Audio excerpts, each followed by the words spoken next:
It feels good to get better at something you care about. As educators, we're always looking for ways to foster deeper learning and engagement from our students.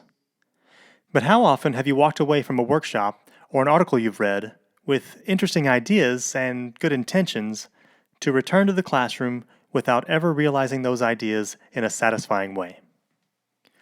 Working with a coach in impact cycles gives you an opportunity to get a clear picture of what's happening in your class so that you can set a goal for your students that really matters.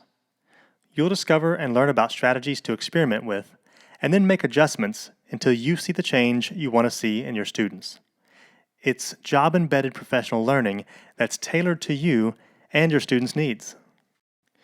Impact cycles happen in 3 stages: the identify stage, the learn stage, and the improve stage.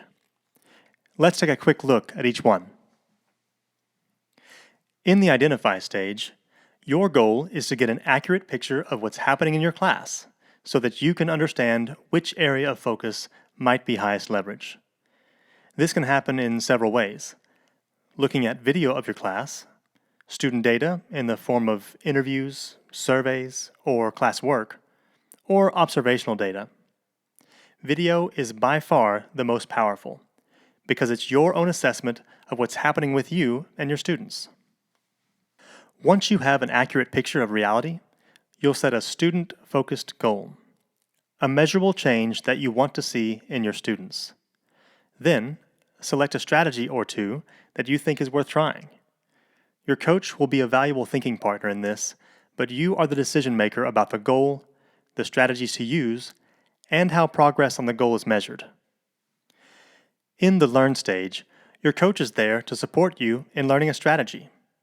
It's one thing to read about a strategy, but quite another to adapt it to your context and put it into practice in a way that feels natural.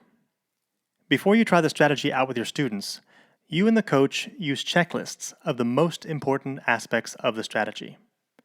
You might need to modify these checklists to play to your strengths or better suit your context. Finally, seeing a strategy in action is what really makes it come to life. Your coach can offer several options to see a strategy you've chosen. They can model the strategy in your classroom, either with or without students present, or you may want to visit another teacher's class where the strategy is being used well. Whatever it takes to get you more comfortable putting it into practice. The improve stage is where you try the strategy with students and begin to collect data on how it's helping students hit the goal. Quite often, you'll get a sense that the goal or the strategy isn't fully hitting the mark. This is a problem-resolving stage in which you and your coach invent improvements and decide if something needs to shift for the goal, the strategy, or the way the data are collected. The cycle is complete when students hit the goal. You walk away with new tools and a clear sense that the changes you made a real difference in your students' lives.